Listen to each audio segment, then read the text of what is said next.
This episode is brought to you by La Quinta by Wyndham. Your work can take you all over the place, like Texas. You've never been, but it's going to be great because you're staying at La Quinta by Wyndham. Their free Bright Side breakfast will give you energy for the day ahead. And after, you can unwind using their free high-speed Wi-Fi. Tonight, La Quinta. Tomorrow, you shine. Book your stay today at lq.com. Delicious, meat nutritious, and the snack that packs a real protein punch, Wonderful Pistachios. Each 1 ounce serving has 6 grams of protein, giving you over 10% of your daily value and making Wonderful Pistachios one of the highest protein nuts out there. But perhaps more than that, I love all of the flavors they have. Their sea salt and vinegar ones are my favorite when I'm craving that flavor, but still want to keep it healthy.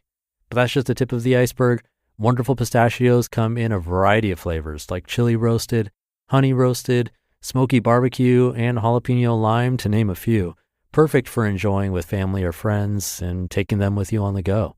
Whether you're a pistachio purist who loves cracking open every nut, or you prefer the convenience of no-shells pistachios, Wonderful Pistachios has got you covered. Grab Wonderful Pistachios and elevate your snacking game today. So fill up with a healthy snack when hunger strikes. Visit wonderfulpistachios.com to learn more. That's wonderfulpistachios.com. This is Optimal Living Daily, Conserving Mental Energy by Steve Pavlina of stevepavlina.com. And I'm your narrator, Justin Malik. I read to you every single day of the year from the best articles and blogs I can find, with permission from the authors, of course.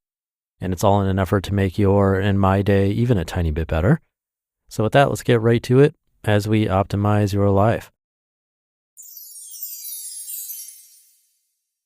Conserving Mental Energy by Steve Pavlina of stevepavlina.com. In a Vanity Fair profile piece from 2012, writer Michael Lewis shared some of President Obama's productivity habits. One of those habits involves routinizing mundane daily decisions.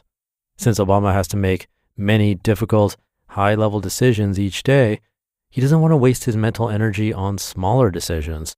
So he puts the mundane choices on autopilot. For instance, the article states that Obama only wears blue and gray suits. He keeps his wardrobe choices simple, so he doesn't bleed off mental energy fussing over what to wear. Obama follows the same structured daily routine when he's in the White House. Get up at 7 a.m., go to the gym and exercise for 45 minutes, shower, get dressed, eat breakfast, glance through the newspapers, review the daily security briefing, and then head to the Oval Office.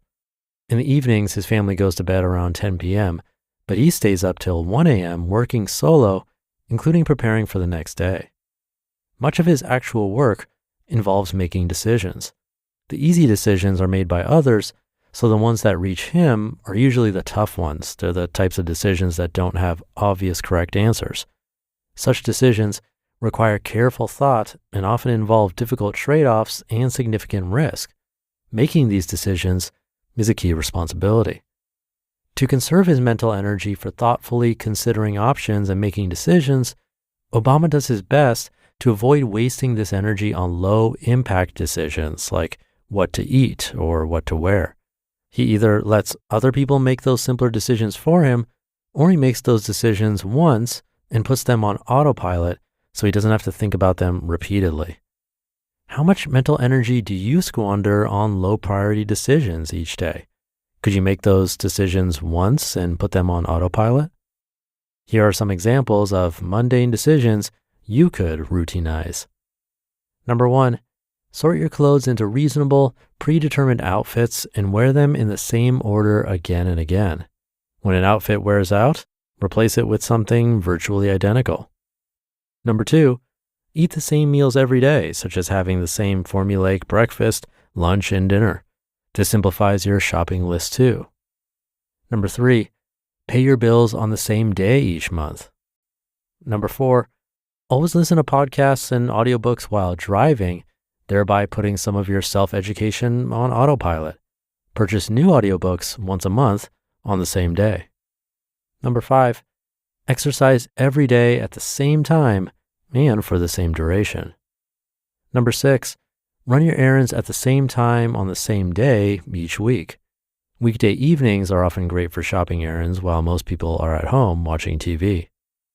Number 7, pick a brand of phones, computers, or tablets that you'll stick with and decide in advance how often you'll upgrade.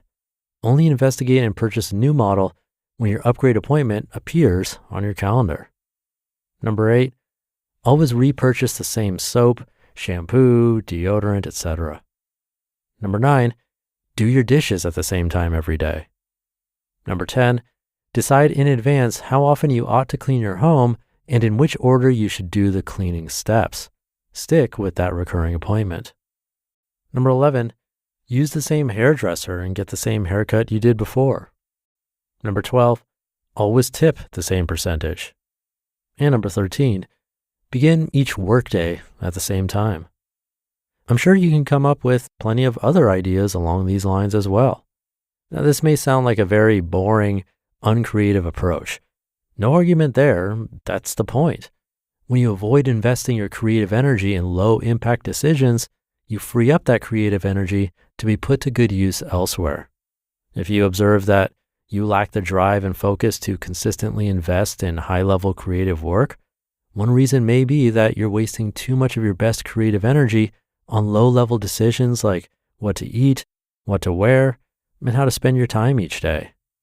It's well established that your daily mental resources are limited and fatigable. Relative to other parts of your body, your brain is a resource hog. Parts of your brain tire easily, and as their fatigue level rises, your access to their associated mental resources diminishes significantly. So it makes sense to be conservative in your use of such resources. Routinize your mundane daily decisions so you can wisely invest more of your precious mental energy in your high-impact goals and projects.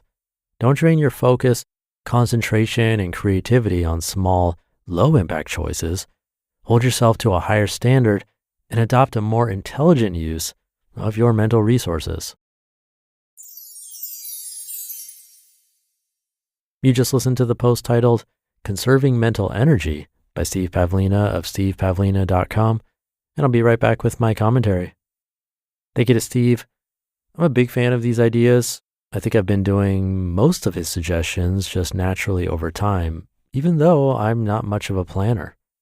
For me, like he said, it just feels less draining to not have to think about these things.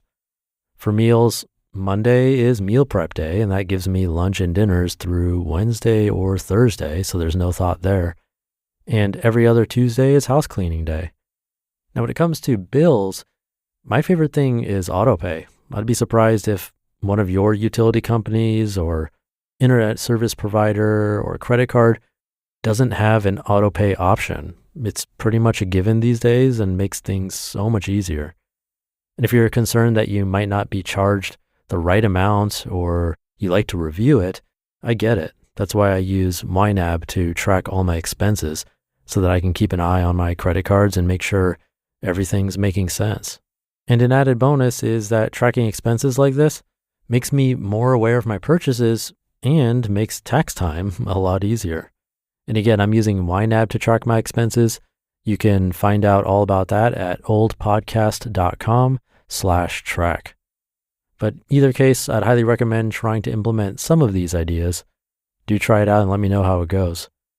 Wishing you a great rest of your day, and I'll see you tomorrow, where your optimal life awaits.